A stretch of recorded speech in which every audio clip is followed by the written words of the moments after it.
Do you want to be a prophet? Do you think you are a prophet?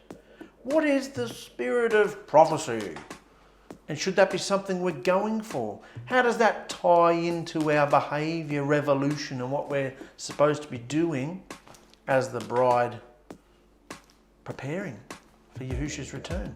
What's this whole thing about prophecy all about? Let's go into it today, because we've all got these religious ideas and hangovers from where we've come from, all the many sordid swill of madness we've all come out of. So let's look at prophecy today. Here we go. Prophecy. And let's read this little bit before we get into it. In our last chapter, that was last video in chapter 12, we dealt with Yahushua's command for Yisrael to uproot and destroy every last part of the Canaanite mystery religions that were present in the promised land. Yisrael was to make no compromises, nor accept any peace treaties that permitted the current residents of Canaan to continue with the worship of their false deities. But why? Because first, these practices were abominable to Yahushua, and second, because such perverted observances were dangerous for Yisrael, because they could easily become ensnared, allured, tempted, and seduced by the attractive pagan celebrations. So think of this today, guys, 21st century mindset. Not only are they abominations to Yahushua, and that's the thing that we're looking at, isn't it? Some people say, oh, well, that's not what they mean to me. Well, that may not be what they mean to me either, but you and I's opinion is irrelevant, isn't it? How does Yahushua look at it? How does Yahushua look at that celebration, at that particular behaviour? Because that's what we've got to click into. Yeah, none of us thought any of these things in the world were evil when we were growing up, because we were part of it. We were brought up in it. Loved Christmas, loved birthdays, loved all of it. Yeah, it was wonderful. None of us think it's evil, do we? Our flesh thoroughly enjoys it. But when we come into Yahushua, the whole point is to take on his mind, and we want to please him. So it's what you think about it is irrelevant. What I think about it is irrelevant. We want to please Yahushua. So that's why he forbade them to do any of these things, celebrations. The danger was so great that for Yisrael to do such a thing would involve severe punishment from Yahushua, even ending in permanent separation from him for some individuals. So now today, in chapter 13, we're going to see what will happen to anyone who tries to re-establish the multiple deity worship that Yahushua is in the process of stamping out. Yahushua has given the only ways of worshipping him, which are behaviours, that are acceptable. So, should the Israelites choose to add some of the pagan Canaanite worship practices to their worship of Yahushua, this amounts to wicked disobedience and idolatry, which is spiritual adultery to Yahushua, playing the whore. And this is exciting because at least they knew what he wanted. Remember in our last episode, the prayer to every deity, the prayer to every god and goddess, they didn't know who they were worshipping. They were crying out for understanding. Please, how do I please you so you can bless me? It was just common knowledge that you did not know. You couldn't get close or know who your deity was. Of course, that's because it's a chunk of wood or a piece of gold or silver, man-made object. Sun, moon and stars, Mazzaroth, all that. But Yahushua's given them, he's opened the door in essence, said this is the way of approach, this is how to get to know me. The best way to get to know me is to please me and be pure so that you don't get frackled up. Don't lose sight of the fact that all worship mentioned in Scripture speaks about our behaviour here on earth in the last days.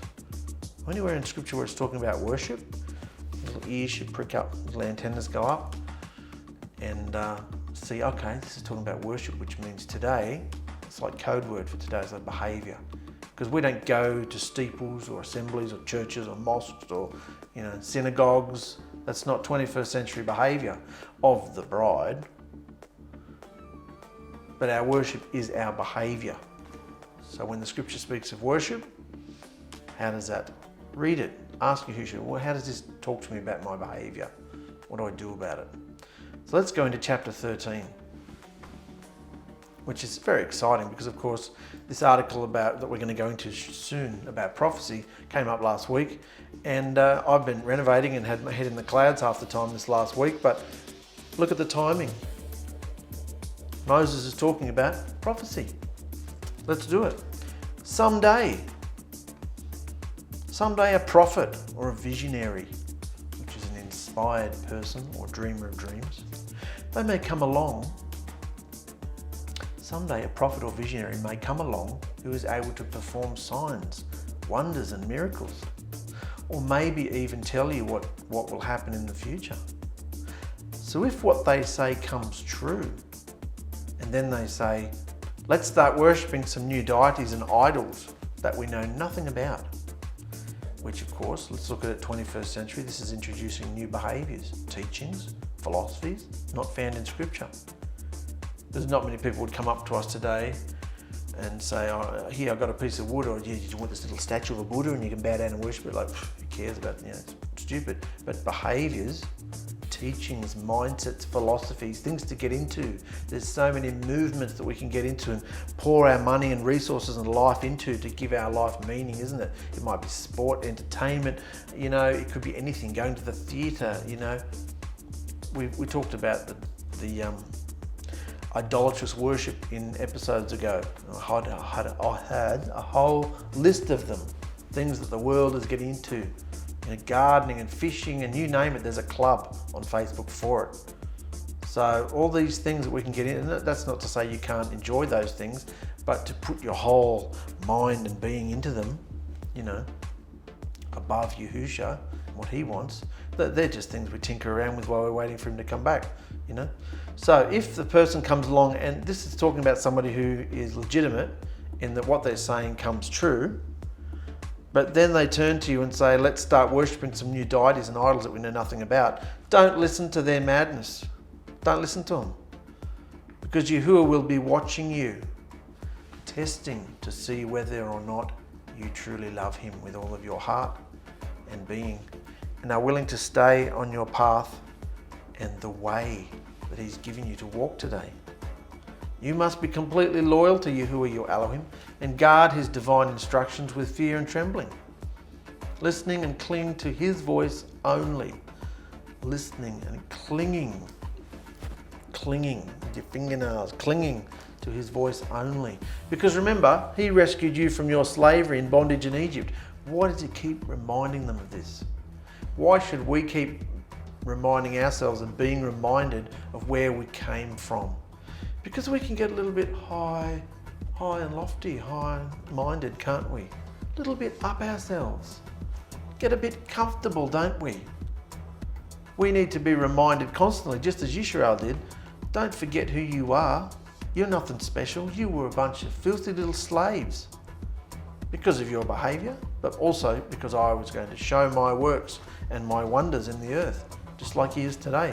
He didn't choose us because of anything wonderful I've done or you've done. So we need to be reminded, don't forget, he rescued you. Yahushua rescued you the way you were from your slavery and bondage in Egypt, which is the world. Do not think too greatly of yourself. Remember where you came from. So any prophet who tells you to disobey Yahuwah your Elohim and stop following him is committing a terrible crime. Or in Hebrew, that's apostasy, falling away. That's what, or crime. Let's make it easy. Crime. Committing a terrible crime. And that person must be put to death for this evil behaviour. So, the prophet's legit. What he said is even coming true. So Yahushua's obviously using him, unless it's an evil spirit, which, we're talking about someone who's actually listening to Yahushua here. We're talking about Yisrael. We're not talking about outside Yisrael dealing with unclean spirits and all that stuff. I'm talking about people who are listening to Yahushua. But if they then say to you, let's bring in this weird teaching. Let's suddenly start telling everybody the earth is flat. Let's start, lunar Shabbathing and, sunrise doctrines and all sorts of mad, weird, kinky doctrines that keep coming in that have nothing to do with Scripture. You know, you could read and find it in scripture. I'm not referring to the 3 rules here, because the 3 rules are just scripture. They're just a rewording of scripture, really. You know, do unto others, don't take things personally, you know, all that sort of stuff. I'm not talking about that. But I'm saying that these are legitimate people who have heard from Yahushua, but then they're telling you, let's go worship idols. Don't listen to them. In fact, they need to be stoned. So that's the first way. The first way idolatry can come into the camp, through a prophet. The second way is here. What if your best friend, your brother or sister, your son or daughter, or even your own dear wife or husband tries to entice you secretly, saying, those deities over there look interesting and exciting. Interesting and exciting. Let's inquire and go and serve and worship them. Seems quite innocent, doesn't it? We're surrounded by the super information technology highway of stuff we can get into. Sometimes we can get a bit too curious, don't we? And we get into it a bit too far. And thankfully, Yahushua pulls us out sometimes. We get too curious about things. And what's Yahushua saying here? Someone comes to you and says, those deities over there look interesting. Those mindsets and teachings. Let's inquire and go serve and worship them. Don't listen to this wicked poppycock. Don't listen. Instead, you must stone them to death. Stone them to death, even if they're your family. Stone them to death. And you must take responsibility and be the first to throw the first stone, ensuring the validity of the accusation and discouraging false witnesses. We dealt with this a couple of months ago when the woman was accused of adultery, remember, in the adultery cocktail, suspicious cocktail of suspicion, the cocktail of jealousy, remember that? And the person who throws the first stone is the witness, really. So if you're lying, you're about to commit false witness and murder, really. So that's why the person who is starting this show, starting this accusation, must throw the first stone. Then others from the community may finish the job, the execution. Remember, that's why Yahushua said, well, if you're without any crime, then you throw the first. In other words, if you're telling the truth, throw the first stone, kill her. If she's adulterous, then technically she's breaking the law, breaking the instructions, so kill her. And they all buggered off because they knew they were lying little turds. So don't show any pity for idolatry or the people involved in it. For the fake-ass deities worshipped by those outside nations have never done anything for you or your ancestors. Anyone who asks you to follow and serve other deities are trying to ensnare you into disobedience and cut off your relationship with Yahuwah, who rescued you from slavery in Egypt. Remember, don't forget where you came from. He rescued you from slavery in Egypt. Don't let anybody try and cut your relationship off. So put to death anyone who asks you to worship another deity. Don't agree or listen to them. Don't pardon or make excuses for them either, refusing to hide their crime or sweep it under the rug either. No, you will kill them for consorting with evil. Kill them for consorting with evil and seeking to entice you away from the good life of obedience. Good life of obedience, following Yahuwah your Elohim, who brought you out, don't forget, brought you out of that hideous land of Egypt, where you were slaves to the cruelty of the Pharaoh. Doesn't want them to forget their roots, does he? Don't get too high-minded. And when the rest of Israel hears about this punishment for crimes of disobedience to Yahuwah, they'll be terrified. And no one else will ever do such a thing again. Interesting. This is the second way idolatry can come into the camp. Sneakily, from your husband or wife or brothers or sisters, mothers or fathers, close family members. And this is the third way here that it can come in. Now, after Yahuwah your Elohim gives you towns to live in, you may hear a rumour about one of those towns, that some worthless people have talked everyone there into worshipping other deities, even though these man-made idols have never done anything for them. He keeps saying that, doesn't he? He's taken it quite personally that they're worshipping a lump of wood or a piece of stone or clay or whatever. What have they done for you? How stupid have you got to be? I'm right here opening the door for relationship and intimacy. You just got to do these handful of things to, so that we can be in close quarters with each other, because I'm eternal and, everlasting and omnipresent and all those things, and you're earthly, physical, dirty. I'm clean and you're dirty. If you want to be near me who's clean, you've got to be clean. So make yourself clean. That's all he's saying. What are these stupid pieces of... What have they done for you? You must carefully find out if this rumour is true.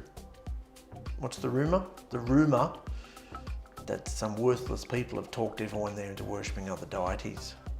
So go and find out if this rumour is true. And if the people of that town have actually done such abominable behaviour in your own country, you must take your swords and kill every one of them. Utterly smite in the Hebrew. Kill every one of them and their livestock too. It's serious, isn't it? Kill them all. Men, women, children, all of them, and their livestock.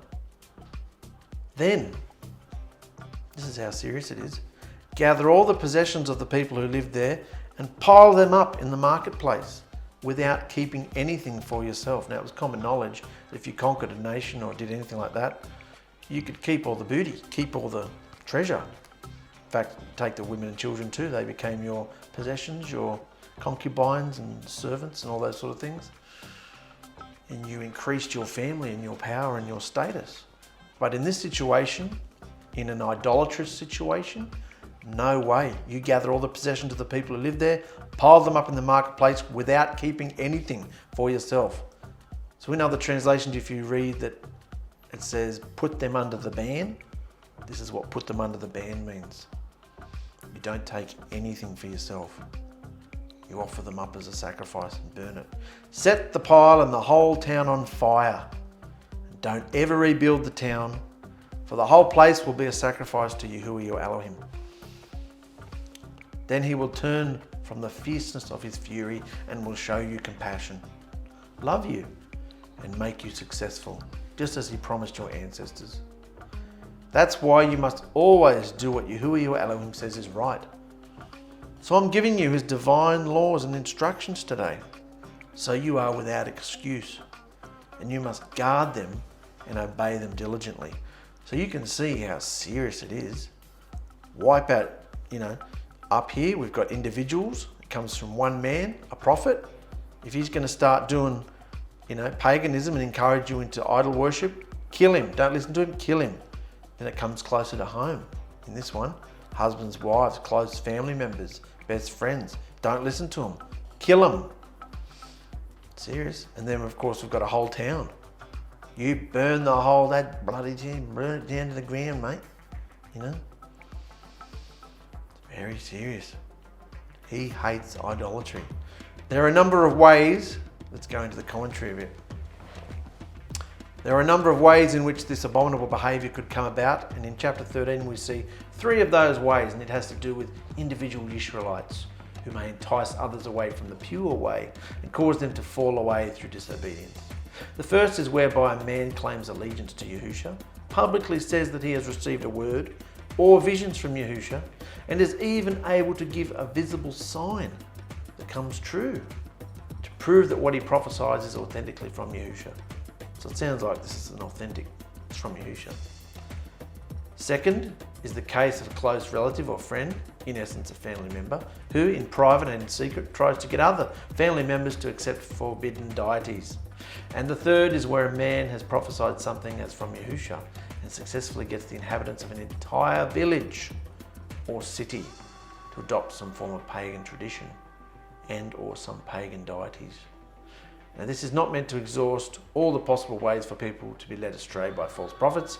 It is simply the most common everyday ways that are bound to occur with regular frequency in such a large population as Israel, that will be living amongst several Canaanite nations who have no intention of giving up their deities to follow Israel's Elohim. But make no mistake, this applies to the 21st century bride of Yahusha just as it did to ancient Israel. So knowing what we know today, that Yahusha does not change, his definition of good and evil, and what ticks him off and infuriates him doesn't change, In this third example here, where a whole nation, a whole town I should say, a whole town has adopted some form of pagan tradition, what was the punishment for this? Burn the whole town. What do we see going on in the whole world today?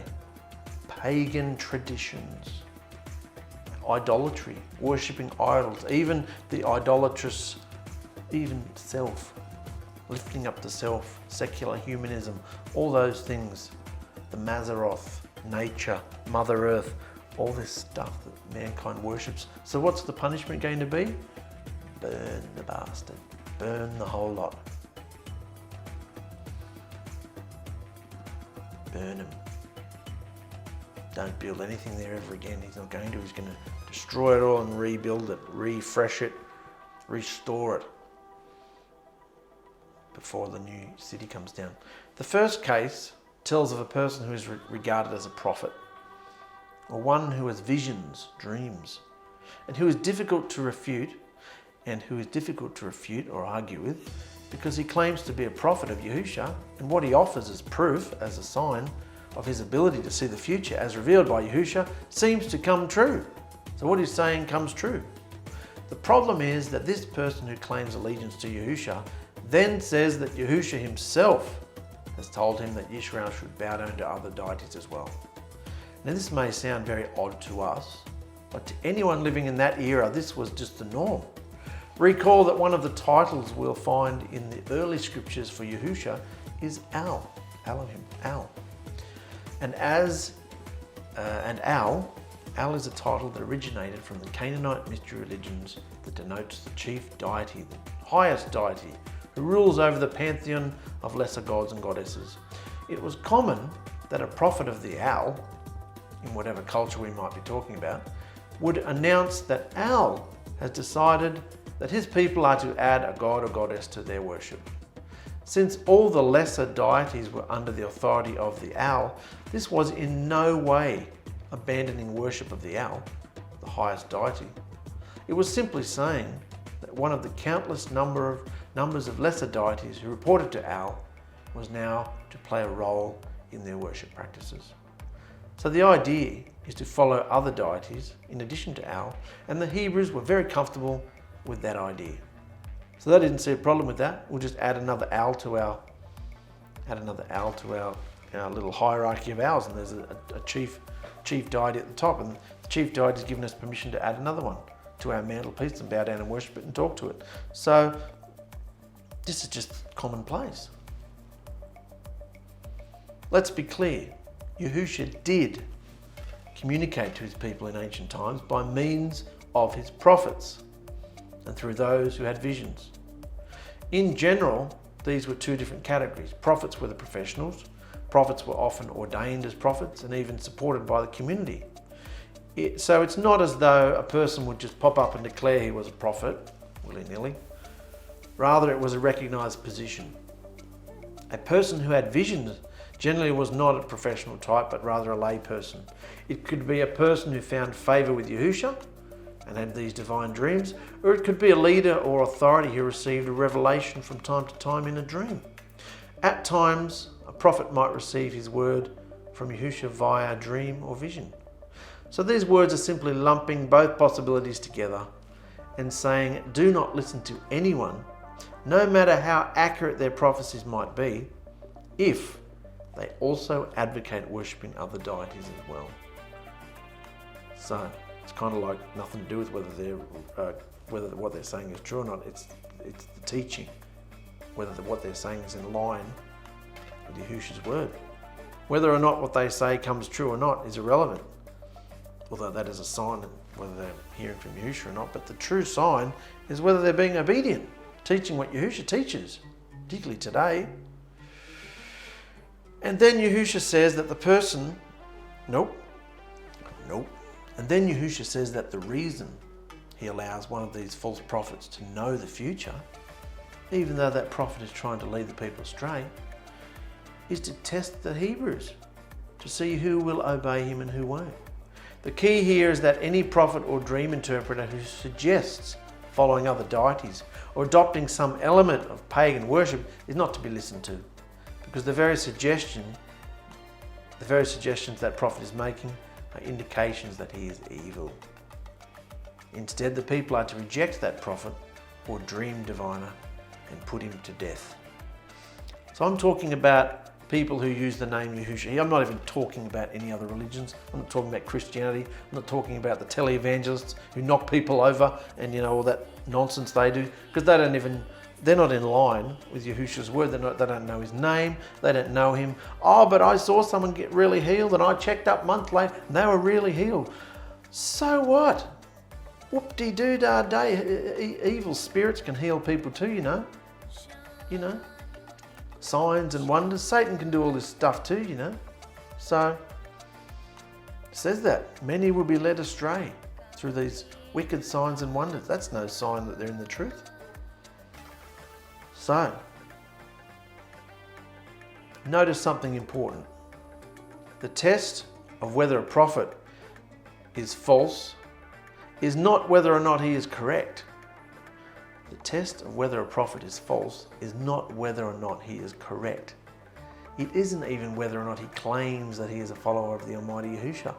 Rather, it is that what he prophesies is in tune with Yahushua's divine written laws and commands. Keep this in your mind, because today, in the 21st century, where we are encouraging people to listen to Yahushua's voice, how do we know if that was from Yahushua's voice? How do we know?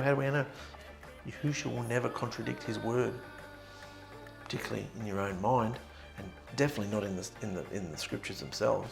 So if it looks like they are contradicting themselves, you just ain't reading it right, or you're reading a commentary, or you've got a hangover that's false, because Yahushua's word makes sense. Maybe you just need to study it more and ask him to reveal it to you. So this is the point. The test of whether a prophet is false is not whether or not he is correct. It isn't even whether or not he claims that he's a follower of the Almighty Yahushua. Rather, it is that he prophesies in tune with Yahushua's written laws and commands. Think back to when we studied Moses confronting Pharaoh. Yahushua gave Moses a series of signs and wonders to prove that he was his spokesman. However, in many of those cases, Pharaoh's sorcerers were equally able to perform similar signs. So who was to be believed? Certainly in a head-to-head battle, Yahushua's sign overcame the Egyptian magician's sign. But the magician's signs were real nonetheless. They were still real. I said that back when we did Exodus. Imagine seeing someone turn a stick into a snake. And these were just the false guys, the magicians, the soothsayers. That's pretty freaky. A false prophet can display supernatural ability. A false prophet can display supernatural ability. Yeah? Because unclean spirit, they might be tapping into the unclean spirit realm as well. I went to a tea reading, I went to a palm reading, I went to a psychic, and what they said was real. My dead uncle of so many years thinks this about me, and no one else would know that, only me. Well, the spirits know that. Your dead uncle's rotting in the ground, and there's spirits tricking you. So, a false prophet can display supernatural ability, so we must be very discerning. How do we discern? How do you know? Without knowing Yahushua's written word, it is impossible. His living word gives us the truth so that we can compare what we experience against it in order to know what is and what is not of his set-apart spirit. So that's why it's not just good enough to come out of the water of immersion and start, we go into the Hebrews 12, the chastising and rebuking and flogging and listening to his voice, thinking what he does. But it's no good just to do that. You've got to read the word, because that's where we learn, particularly if we've not been in this experience at all. And, a lot of us have had the word in us from Christianity or Judaism or whatever, and that's great. That's still brought us a certain amount of life because it's the same words. But when you come into Yahushua and his Ruach is in you and a doorway, portal opens on you, the word just comes alive. So you've got to read it again. You've got to read it again. So that's how you know. Because his words are the tree of life, remember? His words, living words, are the tree of life. So anything you hear, anything you read on Facebook, any article, anything that you read and you go, oh, that sounds interesting. If you're not sure if it's true or not, check it with the word. If you know enough of the word that you start leaping up and down inside yourself and go, oh, isn't that wonderful? That's the Spirit of Yahushua saying to you, that article is touching you because there's a truth in there. That's how you know. He won't let you be deceived, particularly not if you're his bride. So that was the first case. Here's the second case of a family member privately trying to entice another family member to serve other deities, which you have not known. This is referring to a very close family member who is doing the enticing, because we are given specific relations in descending order of importance, for that era at least. First is the brother, but because it was very usual for a man to have more than one wife and a concubine or two as well, and therefore for a son to have several half-brothers, this makes clear that this is referring to a full brother having the same mother and father. The closest sibling relationship possible. Second in importance is one's son, and after that one's daughter, and after that one's wife, and then very close and trusted friend. So the idea is that when a close family member approaches another family member with the suggestion to include the worship of other deities, the family member that was approached with this illegal suggestion might just be tempted to ignore it or cover it up and not do what Yahushua has instructed to be done, which is to execute the instigator. Serious, isn't it? Therefore, we're told that in addition to not consenting to such a thing, not even if that family member is your own mother or someone in authority over you, you are not to pity them, not to obey them, not to follow them, nor are you to conceal them, that is to protect them from what must rightfully be the consequence. Interesting about how we feel about our families, even closest family members, if they choose to be disobedient. Don't conceal it, don't make excuses for it, don't protect them from the rightful consequence. Instead, the family must kill that family member. The family must kill that family member who is trying to entice the others into idolatry. The reason for this drastic action is so that, quote, when the rest of Israel hears about this punishment for crimes of disobedience to Yahuwah, they'll be terrified, and no one else will ever do such a thing ever again. It's a witness, isn't it? The means of execution, the means of executing that person is also prescribed, stoning. Here's the thing. The idea of stoning a person to death is that everyone in the community is to participate. By everyone in the community participating, it indicates the community's consensual agreement. Consensual agreement to reject the evil and disobedience that person committed. Everyone's got to get involved. Therefore, what is being stated in these verses is not that without trial, a father is to take his son or his wife outside the camp and then stone them to death if that son or wife suggests the family worship other deities. Rather, it is that they are to turn them into the proper authorities. Bring them up for trial and act as a witness. Yeah? Seek counsel on it. And then if that person is convicted, they are to follow Yahushua's instructions that the witness is to be the first to throw a stone of execution. And then the rest of the community joins in to finish the job. Pretty severe, eh? Imagine having to do that to your own family member. But the principle is clear. Our obligation of obedience to Yahushua and his instructions is above any allegiance to our closest family member, even our parents, children, or spouse. When faced with the terrible choice of committing blatant evil in Yahushua's eyes or maintaining a relationship with that fallen family member, one is to turn their back, if necessary, on the family member in order to remain obedient to Yahushua. This, as all of Yahushua's instructions, was not abolished by Yahushua. For he even said himself, if anyone comes to me and does not hate the behavior of his own father and mother, wife and children, brothers and sisters, yes, even his own behavior, he cannot be my follower. The original says, hate his father father and his mother. But the truth of the matter is, hate their behaviour. You don't just start hating them. It's written here anyway. Hopefully you can see that Yahushua was not suggesting that upon accepting him, we are to develop an active hatred for our families. No, he is of course not stating that loving him means automatic rejection of our family. Rather, it is that if our family puts us in the awkward position, as they all will, because they can't help themselves, if our families put us in the awkward position where we must choose between following Yahushua and his instructions, feast, Shabbat, lifestyle, etc., or remaining in good relationship with them by continuing to live by the customs and celebrations and same behaviour we always have, as they raised us in, we are to follow Yahushua and let the chips fall where they may. Again, they can't help but take our change and new choice of lifestyle personally, and it's important for us to continue to love them and, if possible, reassure them that abstaining from Christmas, birthdays, Easter, etc., is not rejecting them, but a personal decision between you and your Creator. It's not them you're rejecting, you still love them. That's cool. You just don't want to do any of those celebrations and those behaviours anymore. Some parents might be cool about it, majority of families are not.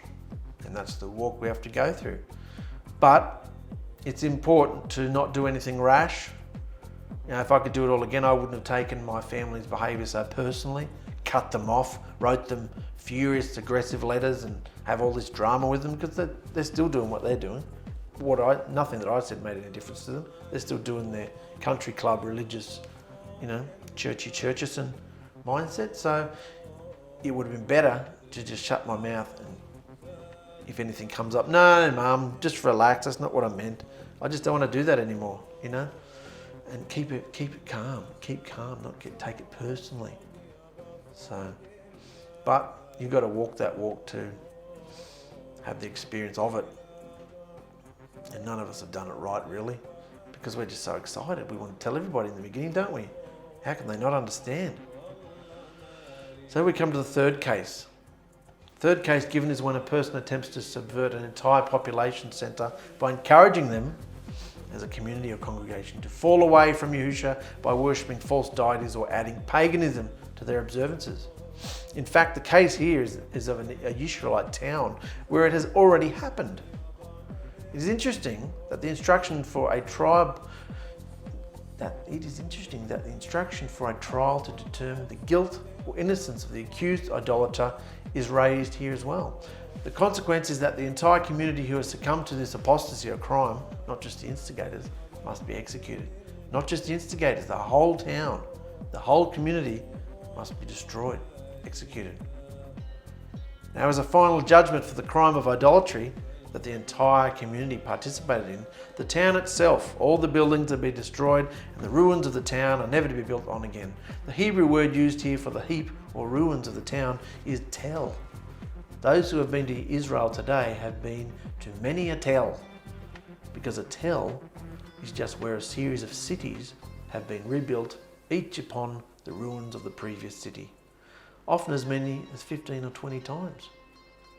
In fact, the word heap or mound well describes it, because although the original city was generally built on the same level as its surroundings, over the centuries the cycle of destruction and rebuilding literally creates a hill, which grows with each successive round of construction, to the point that some of these tel mounds are 100 feet high and more, and to the uninitiated seem as though they have been a small hill.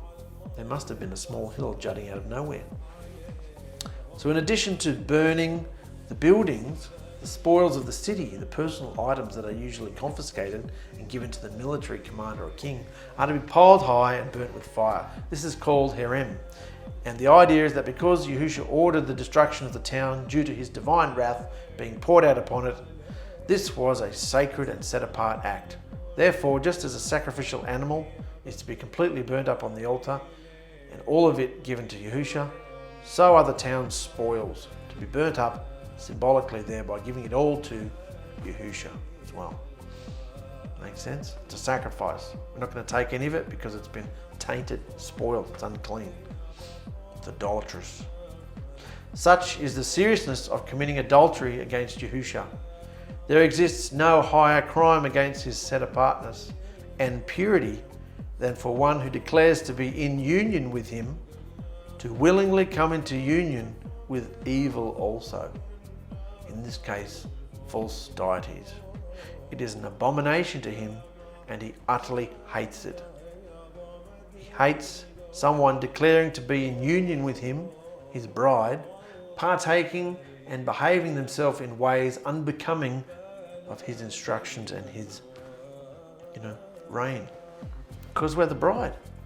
So if we look at things that are unclean, if we behave things that are unclean, if we say things, think things, have our mind to ourselves, sneaky, perverse, private life, thoughts, behaviours, habits, things that we want to do and look at and go and do with other people, whatever. You know what your kinks are, and Yahushua's letting you know whether he's happy with it or not. He hates someone in union with him, partaking of evil also. That's the mixture. So let's kick this point home with this amazing article that came up last week. Prophecy. We've dealt with the seriousness of a prophet who encourages people to do the wrong thing. Let's look at prophecy. In Hebrew, it's massa, a burden, tribute, or abstractly porterage, an utterance, chiefly a doom, especially singing, mental, desire, burden, carry away, prophecy, song. Interesting, that word porterage. What does porterage mean? Porterage is nebuah, a prediction, prophecy, a prophet or generally an inspired man. That's what porterage is, a prediction. A prophecy is a message that is claimed by a prophet to have been communicated to them by a deity. So it could be in any religion. Prophecy in general, a prophet. A message that is claimed by a prophet to have been communicated to them by a deity. Such messages typically involve inspiration, interpretation, or revelation of divine will concerning the prophet's social world and events to come. Compare divine knowledge. Prophecies declared in the scriptures are sent from the divine Elohim Yahushua, our creator. And in 4687 mitzvah, a divine command, collectively the law, which commanded, meant, or commandment, law, ordinance, precept. Therefore, Yahushua's words are divine. Yahushua's words are divine. We dealt with that last episode too, his divine laws, the tree of life. These collective collection of words, the scripture, are then divine commands and carry immense power with them. How do we know? Because they were inspired they were written by prophets and used whilst being in the Spirit. Many prophets in Scripture had the Spirit come over them and were used to bring forth divine ordinances for the chosen. It's interesting. And in 2 Peter 1, guys, you got to understand that the prophecy of Scripture never sprung up from individual interpretation or from the desire of man. The prophecy of Scripture never sprung up from individual interpretation or from the desires of man. It's not someone just having a mental break. No. Seeing things. No. It never sprung up from individual interpretation or from the desire of man. No. Men of Yahushua spoke because they were moved by the set-apart Spirit. That's why they did it, because they were moved by the set-apart Spirit. So they spoke. Well, they wrote it down. Therefore, we know that Scripture is divine utterance from Yahushua through men of Elohim, which gives us understanding of the divine will, divine law. All prophecy of Yahushua has been delivered to man in the sealed book of Scripture. It's sealed. You don't add anything to it. You don't take anything away. Everything that Yahushua wanted to say to mankind is in this book of divine instruction. Isn't that exciting? It's sealed. You don't add to it. You don't take away from it. Trying to bring it into the 21st century so that it is meaningful and culturally sound, like I'm trying to do here, is not adding or taking away. It's just talking in everyday words so everyday people will understand it. If you're a Shakespearean type person, then read a Shakespearean type scripture. But most of us base people, Tom, Dick and Harrys on the earth, are just want a word that we can understand. Just tell us the truth. Don't give us 15 pages of matters. Tell us the point. I got to get to work soon. I got to do this. I got to feed the kids. Da da da da. What's the point? Tell me the point so I can go on with it. All right. So we know that the scripture is divine utterance. It's divine will, divine law. It's a tree of life. So there are no more instructions for man other than the divine law. What about that? There are no more instructions that Yahushua wants to give mankind other than the divine law, written in the 66 books. And there are other inspired books too that you can read, but we're mainly dealing with the canon, the 66 books, which have the instructions in them. If you want to read other books for cultural understanding and stuff like that, that's interesting. But the actual divine law, inspired divine law, it's there. You don't add to it, you don't take away from it. This is why Yahushua said, it's finished. Shalom. There are many who still want to be prophets. Prophets for what? What more do you need to write? What more do you need to add to the scripture? Why do you need to be a prophet? There are many who still want to be prophets, but this behavior is scandalous. Scandalous, it is scandalous, and against divine law. Satan's main arsenal over man is death, but Yahushua conquered death and is still alive today. He said that Satan can kill the body but not the spirit, and that he will raise us when the time comes. So we can trust in true prophecy. What is true prophecy? The divine instructions. The divine instructions and the behavior with which comes from them. We can trust the true prophecy. Yahushua defeated Satan and is now the owner of this universe. We see divine law working in our everyday lives by the set-apart Spirit. We receive instructions through the portal of love which Yahushua opened in our hearts. How do you know that they are instructions from Yahushua? Because everything you hear should be from Yahushua. Even if you're watching the news or reading a magazine, reading the newspaper on the weekend or whatever, a magazine, anything, Facebook, anything, about any topic, Yahushua can suddenly say to you, that's interesting, you could do that. You've been looking for something like that in your shop, in your business, in your garden, anything like that. Yahushua brings everything good comes from Yahushua, don't you realize that? So you don't have to cut off all worldly sources of information, but you're sifting everything through the portal, you know? Yahushua will teach us through the portal of love. That's why you need to know the scriptures, so you recognize it's the same voice that wrote the scriptures. Through the portal which Yahushua opened in our hearts. As we said before, he is still alive and very wonderful. Yahushua said in the end times, if he doesn't come before the time, there will be no one left. That's how bad the world's getting. So he's going to make time go faster. Yahushua's prophecy in Matthew 24 really makes alive what is happening around us, doesn't it? So don't fall asleep, because he will come when no one is expecting him. If we are not following the prophecies of divine law, we are outside the camp of believers and have no rights when judgment comes in full. Mankind and the earth are convulsing under their disobedience. So take a step. Let me do that again. Mankind and the earth are convulsing under their disobedience. So take a step to claim your rights from the one who gives life and throw away all these zodiac ordinances. Interesting. So that's good to know, isn't it? There are no more instructions for mankind other than the divine law. It's all written down, especially in the first 5 books by Moses. The divine laws, the instructions to live by. And then of course, all the other books, the 66 odd books of scripture, the reiteration of them, expounding of them and re-explaining them, and men who and their sordid adventures with them and the behaviours they had. So let's finish on this point, guys. I found this interesting. This scripture popped into my head and I thought, I wonder what that meant. So I looked it up. Because I remember hearing somewhere in my travels that this here, the spirit of prophecy, the witness of Yahushua is the spirit of prophecy. Remember that? It's written here. Let's read it first in the BYNV. Where's that? Here. And this is in Revelation 19, I think. And I fell at his feet to worship him. This is an angel, a messenger. But he said to me, don't do that. I'm your fellow servant and of your brothers who possess the witness of Yahushua. Worship Yahushua. Worship Yahuwah.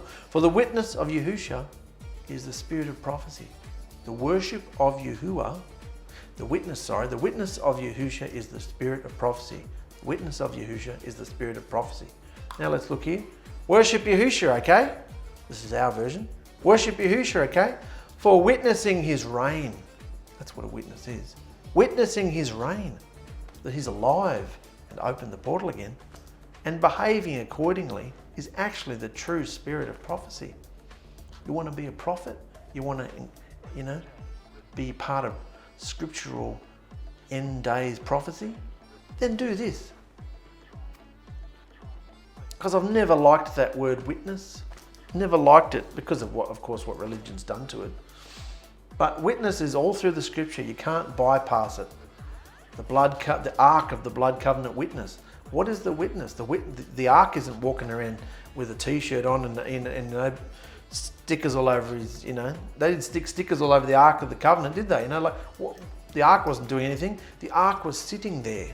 The behavior of the ark itself was a witness of Yahushua, the power, the behavior of the ark, which was the blood covenant, the witness of the blood covenant. So the witness of Yahushua, what is the witness? It's not something you go out and do. You don't go out and witness a murder. If you've witnessed a murder or witnessed a crime, you just are it. And if someone wants to know about it, you saw that crime over there, what happened? Well, when someone is seeking Yahushua out and Yahushua's prepared their heart and they might come in contact with you, he'll tap you on the shoulder. They say, you know Yahushua, don't you? Yeah, I do. You're a witness of Yahushua. And particularly in this time when Yahushua had just risen, they didn't believe him. They didn't believe that he'd risen because the authorities had covered it up and trying to spread that it was a fake, it was false. It was all big sham, religious scam. So the whole point of being a witness back in this time, 2,000 odd years ago, to be a witness of Yahushua was to be a witness that he's alive. Yeah, he is alive. That was the whole point of being a witness. You are witnessing the fact that yes, Yahushua's alive. I've seen him. And after the day of Pentecost, yes, he's alive. I know he's alive because I got, spoken languages and the spirit came within me, They were witnesses. That was the whole point. And that's what a witness is, even today. It's not something you do. It's something that you are, and it's obvious by your behavior. So, worship Yahushua. Don't worship the spirits. That's what the angel was saying. Don't worship me. I'm just your brother. Worship Yahushua, okay? For witnessing his reign. Witnessing his reign. That he's alive and he's opened the portal again. And behaving accordingly is actually the true spirit of prophecy. That is the same spirit that Moses was constantly coming in and out of when he wrote all his scrolls. Genesis, Exodus, Leviticus, Numbers. All the prophets of old had this spirit of prophecy in them. That spirit of prophecy is in us today, not because we want to be prophets and have a position or a title, but because it's the spirit that wrote the scriptures. It's the spirit that's opened the portal on our hearts. It's Yahushua. Make it simple. It's Yahushua, So, does that make sense? If you want to be involved in the prophecy and Yahushua's, it's just Yahushua's voice. Yahushua's voice. That's what being a witness is. Learning to behave as Yahushua would have you behave. So we're going to leave it there today, guys. I found that fantastic, fascinating, because we've all come out of all this religious poppycock. There's teachers and preachers and prophets and evangelists and this and that. No, there's not. No, there's not. Calm down.